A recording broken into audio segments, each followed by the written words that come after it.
everybody's against it. Everybody's against Russia. Nobody wants to do very much of anything.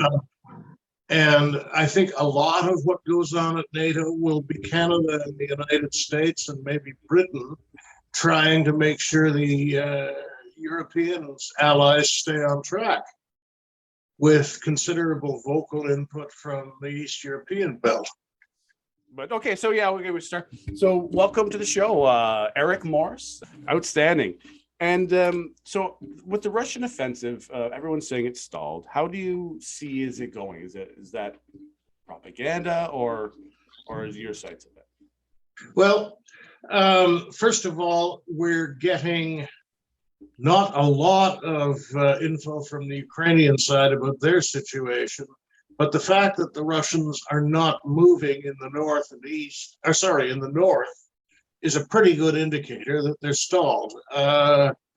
They had no idea what they were getting into when they did this. They thought it was going to be a quick victory march through Kiev and a nice purge by the FSB, and they're still trying to get into Kiev, and by any accounts, they don't have the forces to do it. They've taken remarkable casualties, more than they did in Afghanistan in 10 years. And reports of morale, I mean, you've always got to watch what both sides are saying to you. And the fact that it's all on Twitter these days doesn't really make the fog of war any less thick. But the Russians have taken a couple of cities, not the biggest ones.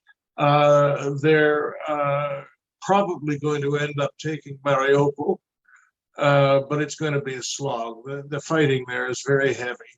Kharkov hasn't seen this kind of destruction since the SS were last through. And I don't know, they can't occupy it, so what are they going to do with it? I mean, the Ukraine as a whole. The question is, and another thing on this, which was happening, the protests that were happening in Mykolaiv and Mykolaiv? Yes, and Kherson, there was some apparently. I just read a report 5 minutes ago that the Russian military was using tear gas on the protesters. Well, it beats bullets, but I'm sure they'll come to that. Yes, and yeah, absolutely. So do you see like I wasn't expecting, and I don't believe many people were expecting as much pushback from the populace. And do you see that continuing with the diplomatic angle of it? Well, I'm not sure how it affects diplomatic, but well, okay. Yes, I see continuing pushback until they get enough cattle trains to take them all to Siberia. Which apparently is now starting. There are rumors of deportations, probably valid rumors. And the one thing I notice is that they're taking these people's documents away from them. That means, one, they're never going to let them come back. And two, the Ukrainians now have to worry about zombie infiltrators with all those confiscated documents. Yes, and that's a thing. That's an angle I haven't read, and that's definitely a big worry. As Zelensky apparently is acting on consolidating power, which Tucker apparently thinks is a negative thing, though I believe it's at war. But so wars tend to clarify issues and simplify issues. I mean, Zelensky is doing no more than Churchill did. Yeah. He's done his rounds. I mean, we did not have free journalism during World War II in Canada. No. Not on that subject, anyway. No, and the opposition, it can hurt resolve. I see it as making sense under that they're under the war measures. And so, well, the Belarus question with Lukashenko. Do you see him? He just had put down some riots, and do you see anything happening with the Belarusian subject? Well, he doesn't have much of an army.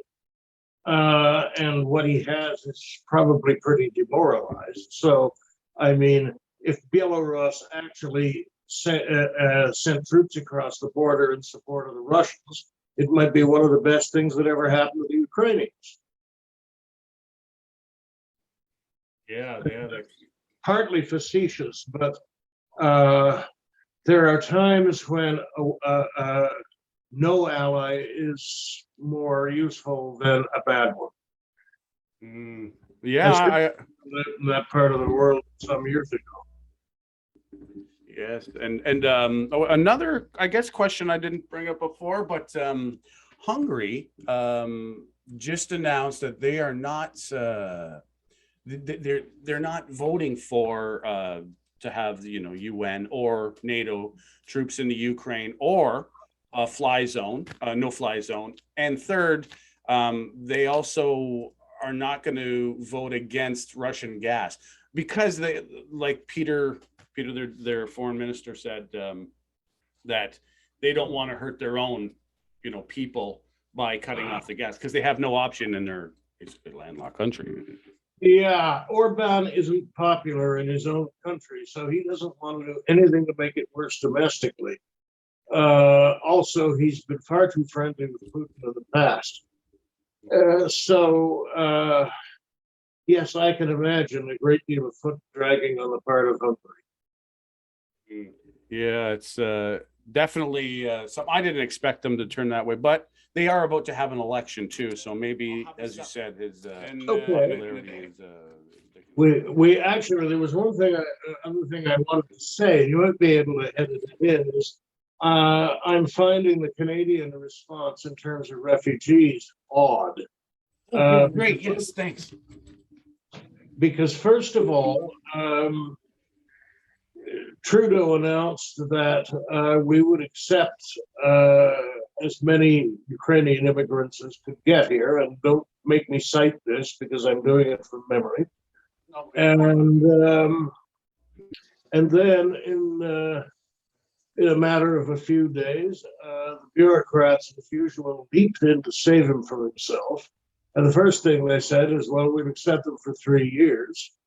The next thing they said is there will be no benefits, no medical insurance, no cushion.